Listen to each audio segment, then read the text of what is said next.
जय श्री जगन्नाथ। हरे कृष्ण कृष्ण कृष्ण हरे हरे, हरे राम राम राम हरे हरे।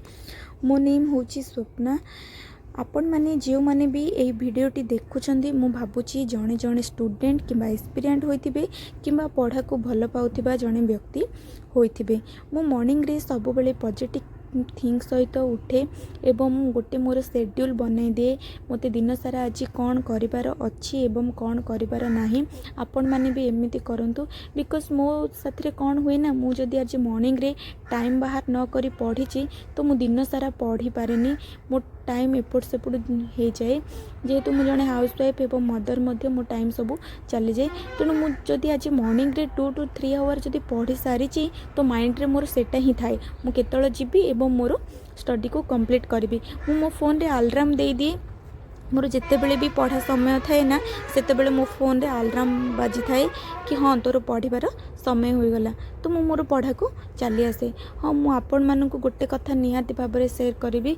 मोर commerce and accountancy optional मु रखी, बट यार रिसोर्सेस माने एभेलेबल ही नहीं, जहाँ भी एभेलेबल अच्छी बहुत कम ही अच्छी।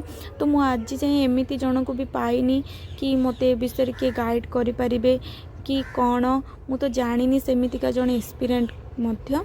आपण जदि जड़े जड़े कॉमर्स एंड अकाउंटेंसी ऑप्शनल नहीं थे कि आपण क्या जानी जो मैंने सिलेक्ट होती कि फेलर होती से विषय जदि मत कि पारि था तो मुझे पाखे उपकृत होता।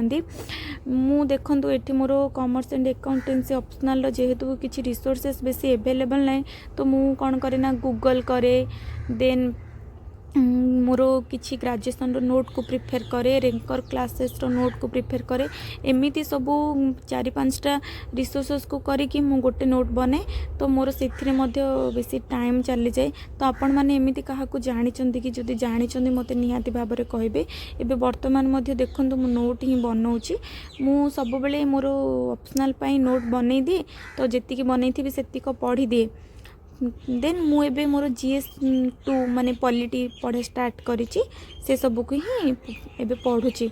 मु पॉलिटी पई कोनोसी भी NCERT पढ़िनी आज पर्यंत, बिकॉज मु जब फास्ट गोटे क्लास देखी एवं एम लक्ष्मीकांतर बुक आनी तो क्लास रे ही मते बुझा पड़ जाइथिला जहाँ भी किसी बुक रे अच्छी। तो मु NCERT पढ़िनी, प्रिफेर करिनी, जेहेतु टॉपर माने कहती NCERT पढ़ी नेबा भल, बट मु पॉलिटी पई कोनोसी NCERT पढ़िनी, बुक को ही प्रिफेर करुछि। तो आपण माने मो वीडियो को देखंतु एवं मते निहाती भाव में सपोर्ट करेंगे बोली मोर आशा एवं विश्वास।